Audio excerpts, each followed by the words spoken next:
So you had mentioned seizures, right? Could this be okay for people of all ages? Because I think, there's some younger people that have these issues. Maybe it would be beneficial to them, or is it you have to be a certain age? Great question too. So a lot of people, a lot of parents, especially last year, I had this wave of parents calling asking, can microdosing help my child? There were a lot of teenagers in crisis and young adults in crisis. And yes, you can. But I encourage them. One thing to keep in mind is microdosing really opens our minds up.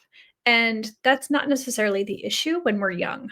Like when we're young, our brains are still growing and we're really bendy and pliable and we're like sponges, right? So the dosing is going to be very, very different for a teenager than it would be for an 80-year-old whose brain is very rigid and in those canals. So that's one thing to keep in mind is probably the dose will be so low, and to really get underneath like what is going on.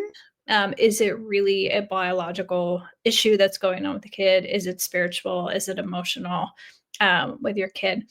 Most parents that I've worked with tend to have their own microdosing experience first